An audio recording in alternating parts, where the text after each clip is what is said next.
station covering all of the DMV. This is DC News Now. Happening now at 6, covering the entire DMV. Arson investigation, businesses torched, a car charred in Montgomery County overnight. The series of suspicious fires, a suspect in custody. We're live at the aftermath. And still on the run, the 30-year-old murder suspect evading capture for an 11th day. What DC police are and are not sharing about the search. And the summer may soon be over, but it's not too early to start planning next year's local or overseas getaway. The consumer advice for local trips, even flights out of our local Virginia and Maryland airports. Absolutely, Ben. Looking ahead here and looking ahead in the weather, we'll see some rain tonight and then eventually some sunshine makes a return back to the region tomorrow. We'll talk about how much rain and who's seeing the rain right now. That's all coming up with my full forecast. Plenty to cover. Let's get right to it. Good evening. Thank you for joining us for DC News Now at 6. I'm Ben Dennis. Tonight, one person is in custody, believed to be connected to several fires early this morning in Gaithersburg. Businesses torched. The fires happened about 45 minutes apart, less than a mile away from each other. Firefighters reported no injuries, thankfully. DC News Now's Dave Laval joins us live from the Holbrook Center where this first incident occurred. David, we know this arson investigation is underway. Tell us about the damage behind you. Well, right now, Ben, it is still a mess here at the shopping center as two businesses suffered heavy damage from 3 fires that occurred early this morning. And investigators are still trying to find out what happened. Here's what we do know. Firefighters responded to the dock of the bay around 2:30 this morning. It sells beer, wine, and snacks. Another fire happened 2 doors down at the El Salvadoreno Latin Market. As we said, both businesses suffered significant damage. However, the Prestige Beauty Supply and Hair Salon between them only suffered water damage as the firefighters battled the flames. They also responded to the La Frontera restaurant on Russell Avenue around 3:15 this morning, which is located about 2 miles from where we're standing. They found several cars on fire as the flames spread to the building. Investigators announced they took a person of interest into custody. They have not told us yet if all these fires are connected. Investigators with the Montgomery County Fire and Explosive Unit ask you to call them if you have any information regarding this morning's fires. We're live in Gaithersburg. Dave Laval, DC News Now. Plenty of cleanup behind him. Thank you, Dave. Appreciate it. New information on the search for Christopher Haynes.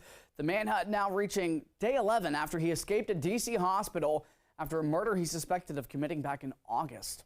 Today, DC police have yet again said that they have received tips of possible sightings of him, and they're working to thoroughly investigate every tip that they get.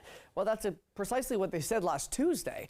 Haynes was originally arrested for murdering Brent Hayward of Gainesville, Virginia, in Manassas. Haynes was seen on security camera here after escaping George Washington University Hospital. Now, we asked DC police if those possible sightings were just in DC or elsewhere. They could not comment further. They also said that there are no current plans to brief the press in person. Stay with us for that.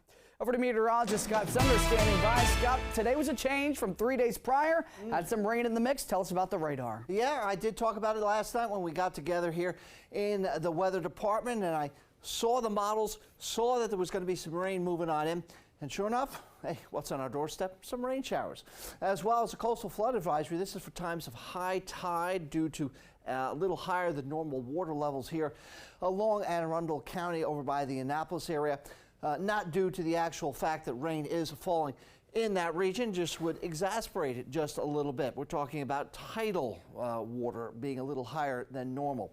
We pan down from Anne Arundel County in the Beltway region down towards Stafford and Fredericksburg. Here we're seeing some shower activity. All of this fairly light across the board. As we widen out again, you can see pockets of rain. Where we had heavier rain earlier today, that's a little bit lighter than what we saw this morning. That's out towards the western mountains, and you can see the transition of showers continues to move from southwest up towards the northeast and into Pennsylvania. Highs today were just a little bit warmer here along the Beltway because we did see a little bit of sunshine, but where you were overcast all day and saw heavy rain, well, or moderate rain, that's where you were stuck in towards the 60s. Tonight, we'll be looking at rain showers continuing in the Beltway here from 7 to 8 to 9 o'clock. Temperatures ranging from the upper 70s to the lower and the middle 60s.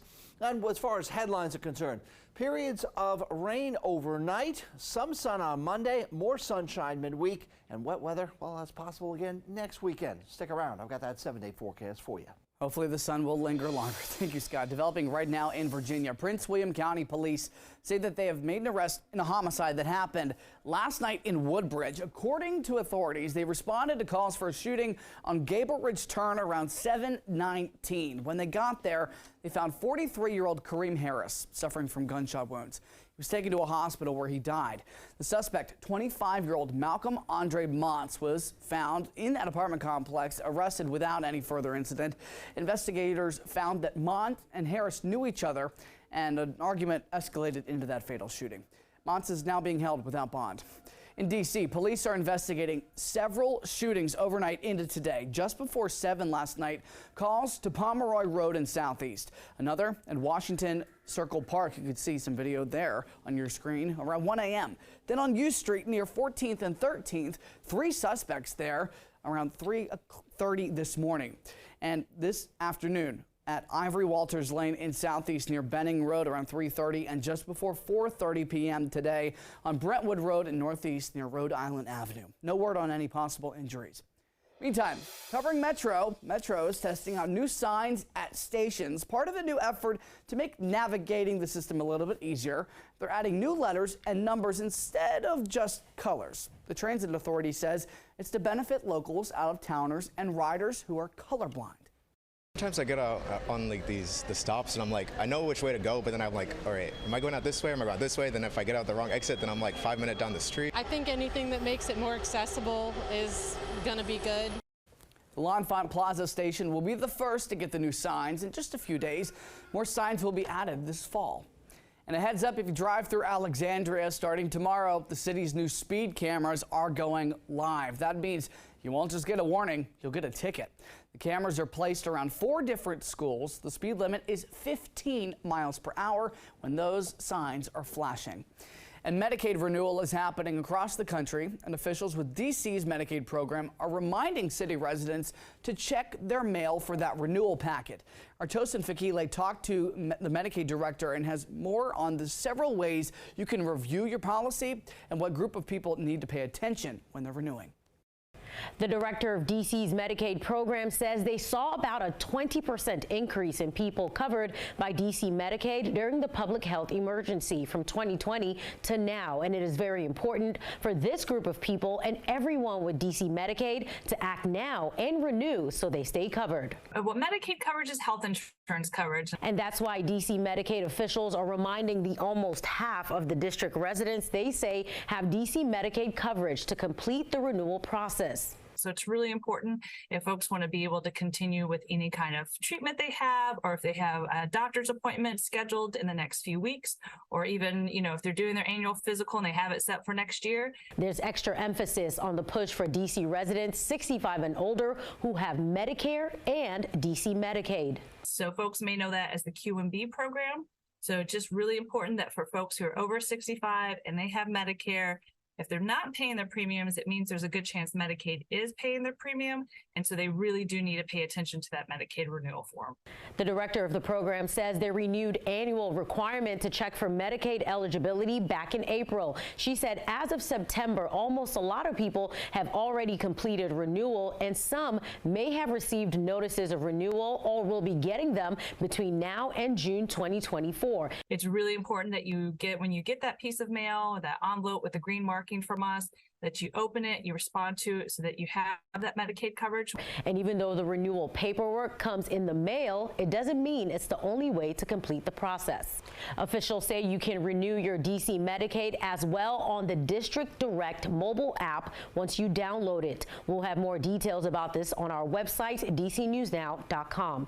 In the studio, I'm Tosin Fakile for DC News Now. Our thanks to Tosin for that information. Today was the last day of the first annual Lotus Festival in Northwest D.C. The event, hosted by Downtown D.C., was 5 days of cultural exploration in Chinatown Park. food, music, wellness activities, and community movie night, among other treats for guests. We had a chance to speak with some of the people behind the event, and this is what they had to say about the ongoing events in Chinatown Park. It is the first ever annual festival that is celebrating Asian cuisine, food and culture, and this beautiful community, Chinatown Park. My favorite is actually Share Tea. They have the best, the most delicious black tea with the bubble. It's delicious. You can go to Downtown DC's website to see more upcoming events.